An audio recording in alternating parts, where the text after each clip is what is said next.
Thank you very much, Florian. Thank you very much to the UBS Center for having me here. It's a pleasure to be in Zurich. I have decided not to show any slides today, but I will rely a little bit on your power of imagination and visualization as I describe a graph in a minute. So what I'm planning to do is first to ask, is there really deglobalization, and what do we mean by it? What is, if there is, driving it? And I will distinguish between trade and finance, and then address the question of how business is adapting to this, or should be adapting to it, again, distinguishing between trade and finance. And finally, I will ask the question, what is the role of business and business leaders in fighting a globalization backlash? Can we rely on this type of leadership? And what are the prospects for the rise in populism? So first, globalization, where do we stand? We already heard this morning from Kevin that this is not the first time we have had globalization and deglobalization.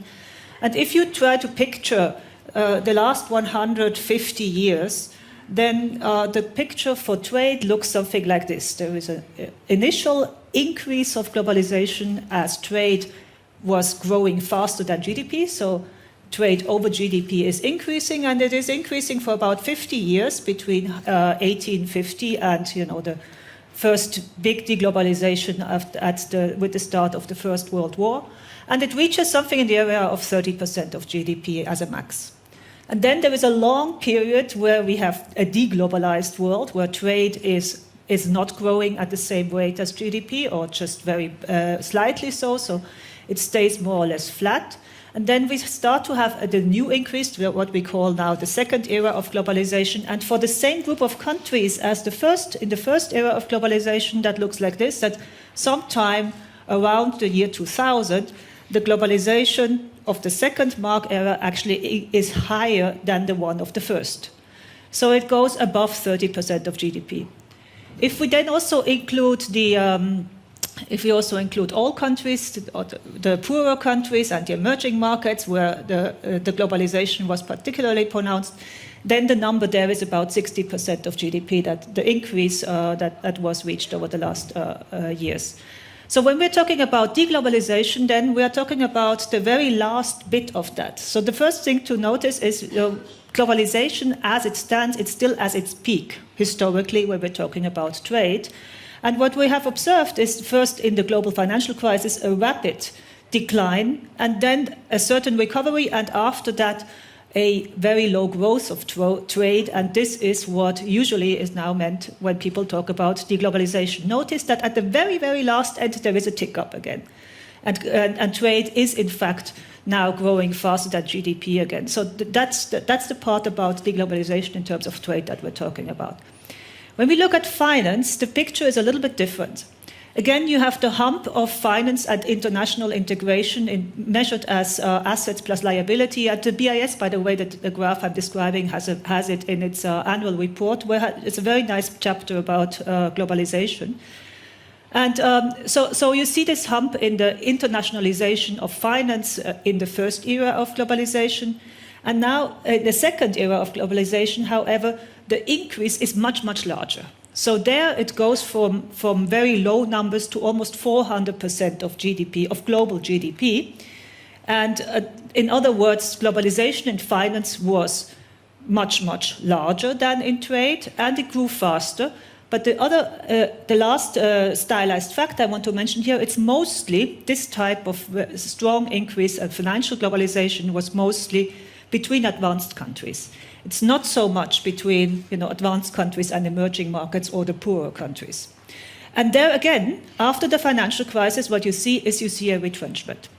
You see that by that measure of globalization, that one just decline and stays lower. So in that last bit, there is financial deglobalization. So much for the stylized facts. Now, what are the reasons? What is driving this last deglobalization? Well, in terms of trade, and in terms of also how business should adapt to that, it's important to know whether these are temporary or structural factors that are leading to the relative deglobalization.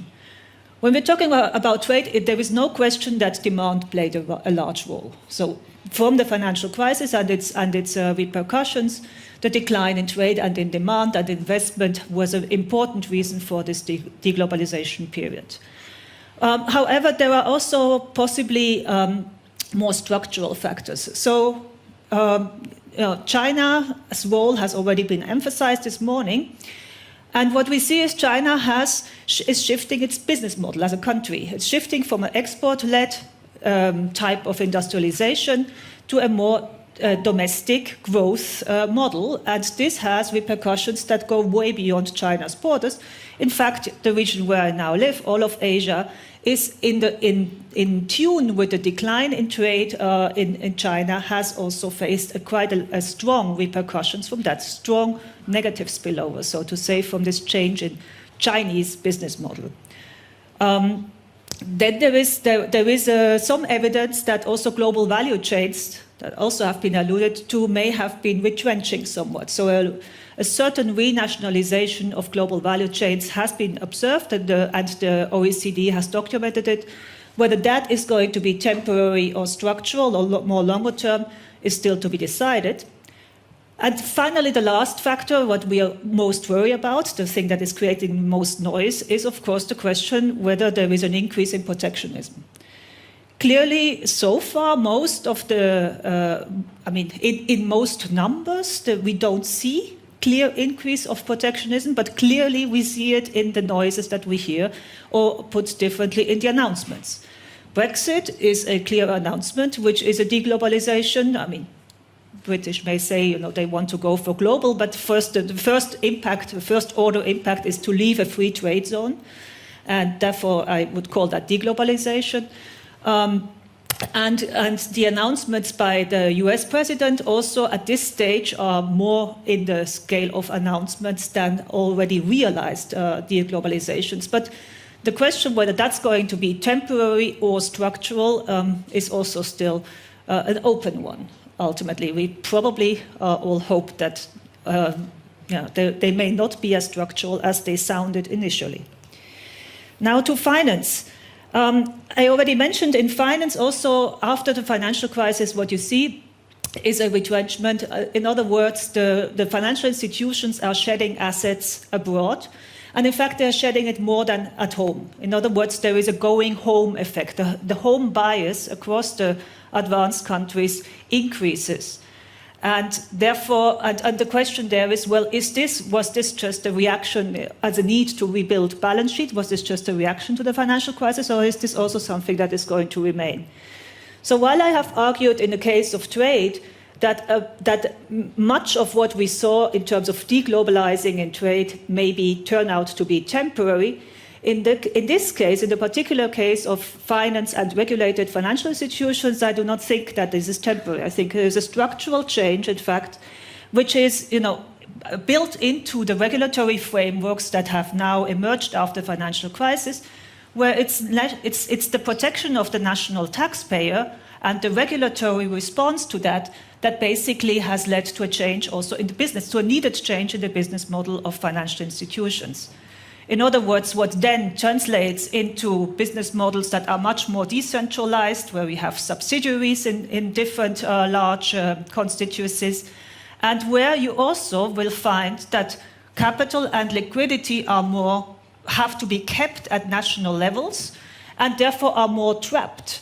That this kind of evolution is not going to go away, but rather, business and banks have to adapt to it and are indeed changing their business models accordingly.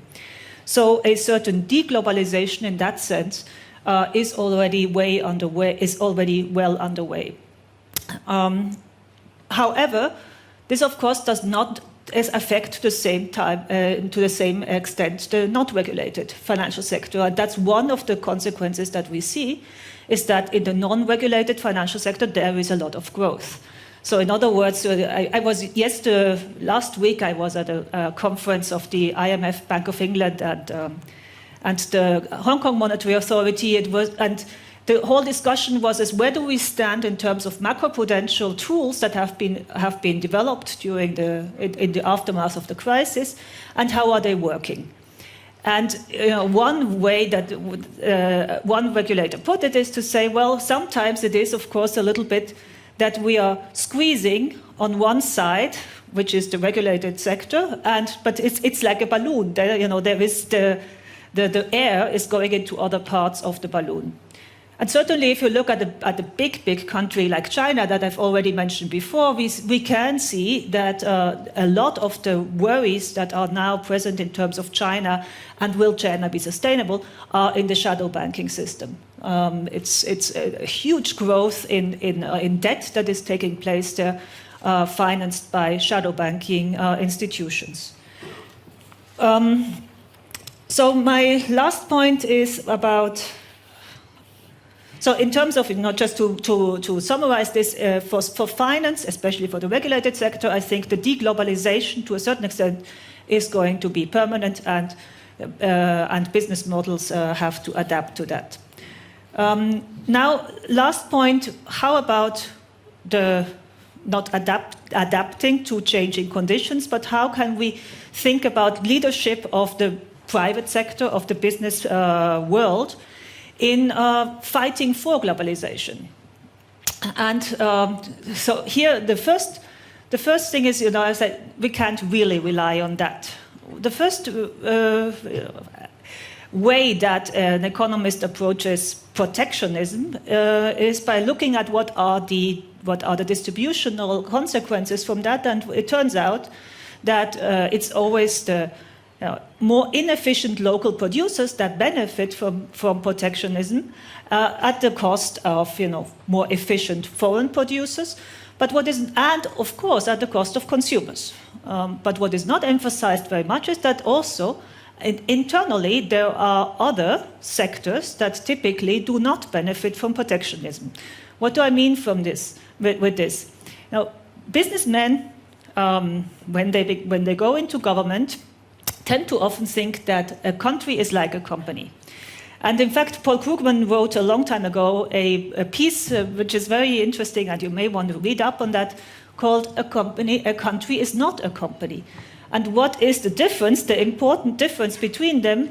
Well, ultimately it boils down to a company is ultimately an open system, and the country is not. So when somebody comes back when a state secretary comes back to the country and says, oh, I have brought 20,000 new jobs to this country because I've made a deal abroad. I am a very good deal maker, and I made a deal, and I brought back these jobs. Then one of the most important questions is, well, where are these jobs going to come from? Are they going to come directly from the people that are unemployed? Well, probably most of them will come from other companies where people that have been working will leave that company, and the mechanism to make that work is that wages have to increase in order to have this reallocation of resources. In other words, there are losers inside. There are sectors that were profitable before, that were competitive, and that may directly lose from this kind of intervention. So in that sense, that's the Krugman story that I just gave you in a nutshell. In that sense, the instincts that a businessman may have in terms of making deals work for a company do not work the same way for a country. And that's why we distinguish between, business administration, BWL at universities, and VWL, which has the country as a unit of account, so to say. And why I would suggest that this distinction is very important, not only because some of us here think that economics and VWL is the thing that you should be studying, but because there are actually other consequences. So let me stop here just by saying, yes, there are repercussions from deglobalization for business. Business leaders have a big role also to play, but they are not. We can't necessarily assume that businessmen and business leaders are going to be in favor of globalization. And therefore, the primacy of politics and of a world order to maintain an open world order has to be assumed. Of course, I know that there are, we all know that there are also other business leaders, as we will just hear one, I'm sure, who are very much fighting for globalization and understand its benefits. Thank you very much.